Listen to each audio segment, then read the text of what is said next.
You're listening to episode 81, How to Support and Get Your Kids Ready for Back to School. Hello, my friends. I am so happy that you are here today. This is a quick 12-minute talk because I know you are busy and you have a ton of things going on, but I want to address some of the questions I get all the time, and that's how do I prepare my child for back to school, especially when there's so many unknowns.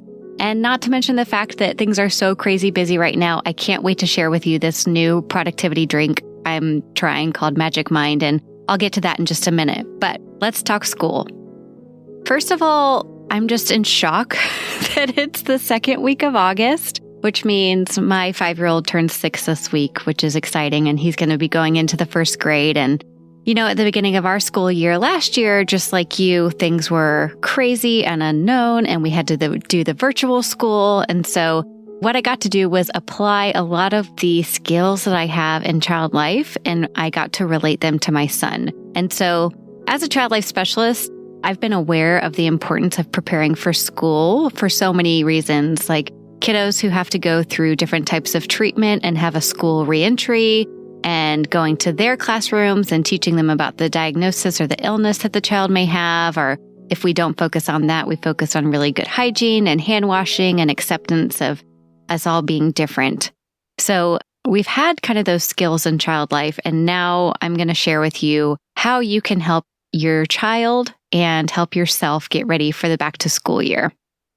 So one of my best pieces of advice, and you'll hear this from a lot of parenting experts, is just to start slowly back into your routine, because jumping from completely, absolutely no schedule to completely regimented can be harsh on the system because it's such a stark difference from what you're dealing with. So I definitely urge you, I'm not saying set the alarm for 6 a.m. every day, but I am thinking okay, let's wake up and practice getting dressed and coming down the stairs and eating breakfast and brushing your teeth.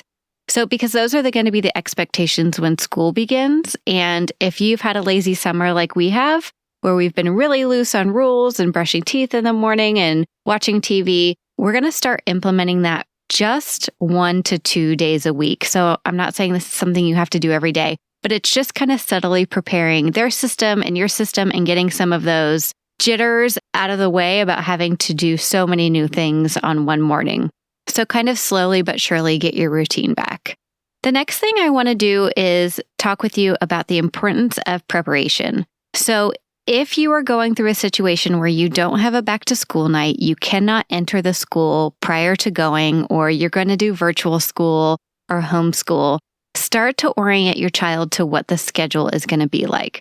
So you can go over the sensory experiences that they'll have and the sequence of events. So what that looks like is, okay, we'll wake up, we'll get dressed, we'll eat breakfast and brush our teeth. What are the things we need to remember on our way out the door? We need shoes, backpack, pencil.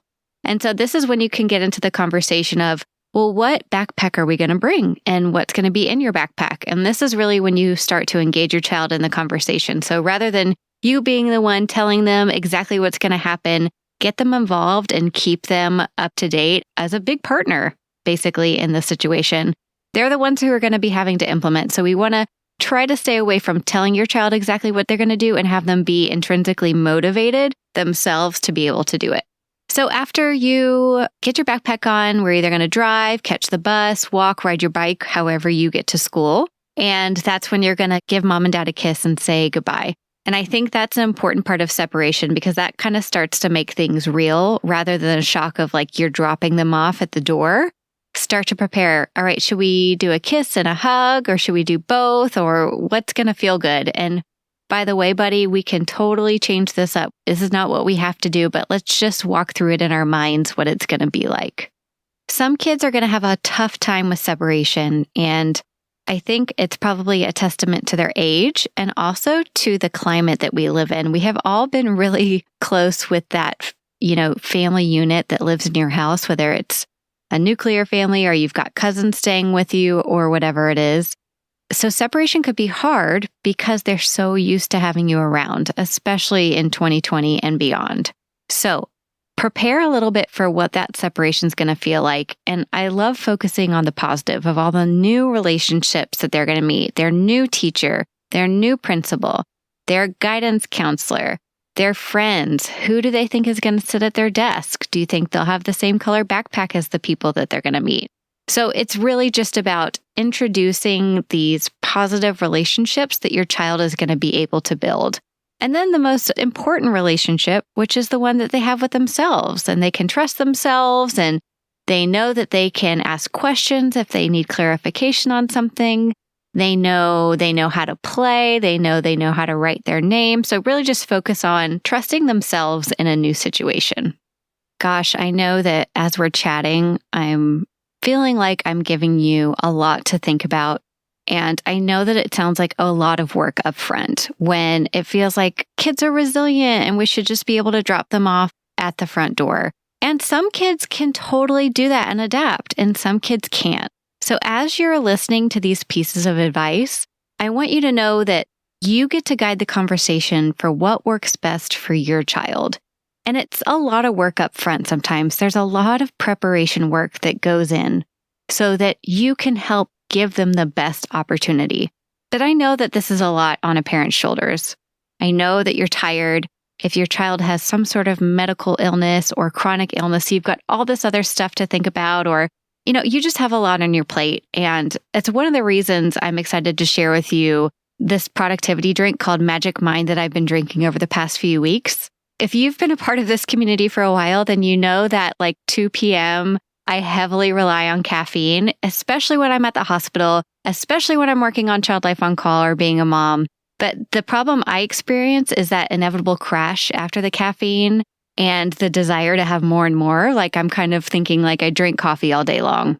When creator James Bashara, who's the creator of Magic Mind, he was diagnosed with a heart condition, and his doctor made him give up a lot of that daily caffeine intake. So he took it upon himself, worked with a team of doctors and food scientists to develop Magic Mind. And it has more benefits than just keeping you awake. It includes ingredients to help you stress less, think more clearly, and stay on task. And I swear, if you're a parent or a hospital worker, you know that staying on task and staying focused is so key because you have so much going on. So if you want to join me in crushing your to-do list, then go to magicmind.co/childlifeoncall. You can enter code ChildLifeOnCall20 for 20% off your order. It's easier for parents and healthcare workers to feel overwhelmed. So I truly, truly hope you enjoy the benefits like I have. Go to magicmind.co/childlifeoncall and use code ChildLifeOnCall20 for 20% off your order. All right, we'll be right back. As a child life specialist who has worked with hundreds of children and families over the past decade, I know that no two children are the same. That means I need access to tools that can easily adapt to whatever situation I'm in. SmileMakers has thousands of unique items that help me navigate every scenario. Whether I'm looking for stickers and prizes for goodie bags for my patients or even my own kids, or I'm in child life specialist mode, working clinically to help a child cope with a medical procedure. I'm happy to support SmileMakers because they are a company who prioritizes the mental and emotional well-being of children by offering smiles on every page. Head to smilemakers.com when you're looking for a tool, toy, or prize to help a child smile. Use code ONCALL20 for 20% off your order of smile-making stickers, toys, patient supplies, and more. Okay, so we've talked preparation. Let's talk about support. How can you support your child when you're not with them through this new experience? And I think that's when you really need to start to trust your child and encourage them to trust themselves. We can't always be there holding their hand through it. So instilling confidence boosting things like you've gone through new experiences before and you handled it just like you should. Just empowering them to know that they can be there and they have trusted adults around in a new situation. And one of the most important parts, we've talked about preparation and support. And now I really want you to pay attention to the follow-up because that's where really the processing and the magic happens about helping your child gain confidence in new situations.